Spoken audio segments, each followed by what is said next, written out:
پیارے بچوں، السلام علیکم۔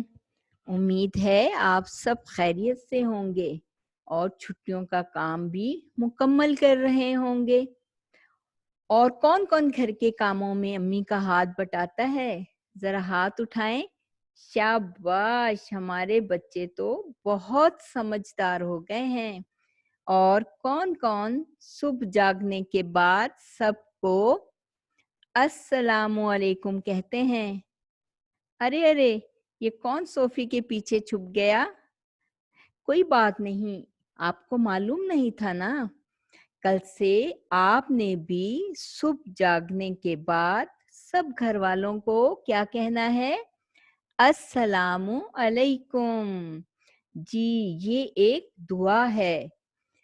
جب ہم ایک دوسرے سے ملتے ہیں تو دعا دیتے ہیں کہ آپ پر اللہ کی سلامتی ہو، اور اچھے بچے اپنے دن کا آغاز اچھی بات سے کرتے ہیں۔ آئیے دیکھتے ہیں کہ آج ہمیں کون کہانی سنائے گا۔ ارے واہ، یہ تو چھوٹی سی پیاری سی گلہری ہے، اور آپ کو معلوم ہے اس کا نام کیا ہے؟ اس کا نام ہے اجلی۔ اجلی ہمیں کس کی کہانی سنائے گی؟ دال د، دال د، دال د۔ جی ہاں، اجلی ہمیں دال کی کہانی سنائے گی۔ تو شروع کرتے ہیں بسم اللہ الرحمن الرحیم سے۔ آج اجلی کے دانت میں درد تھا۔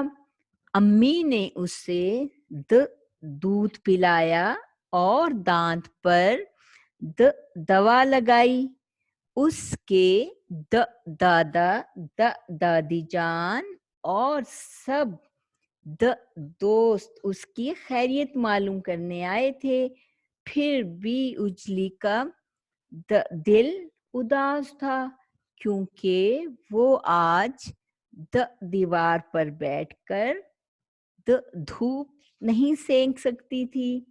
اتنے میں چڑیا نے دروازے پر دستک دی اور دم ہلاتی ہوئی اندر داخل ہوئی۔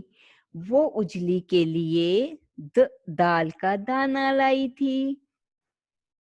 اجلی کے گھر کے پاس ایک درزی کی دکان تھی۔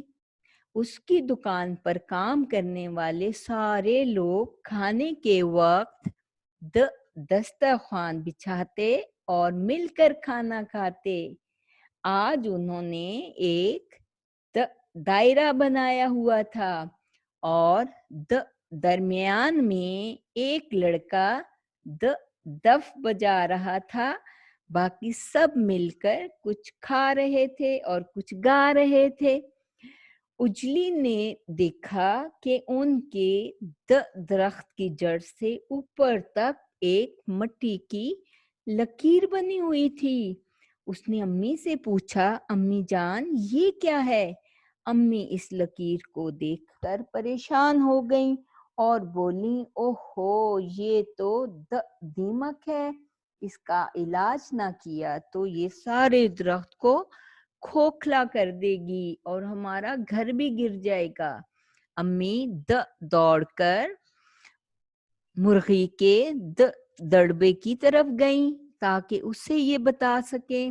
یہ سب دیکھ کر اجلی کے دماغ میں عجیب عجیب خیال آنے لگے۔ مرغی خالہ نے بتایا کہ دریا کے کنارے ایک دفتر ہے، ہمیں وہاں سے کسی کو بلا کر لانا ہوگا تاکہ ہم درخت اور آپ کا گھر بچا سکیں۔ اب کون کون مجھے بتائے گا اجلی کا دل کیوں اداس تھا؟ لوگ دائرہ بنا کر کیا کر رہے تھے؟ اور دیمک کیا کرتی ہے؟ پھر ملیں گے ایک نئی کہانی کے ساتھ۔ اس وقت تک کے لیے فرزانہ نعیم کو اجازت دیں۔ اللہ حافظ۔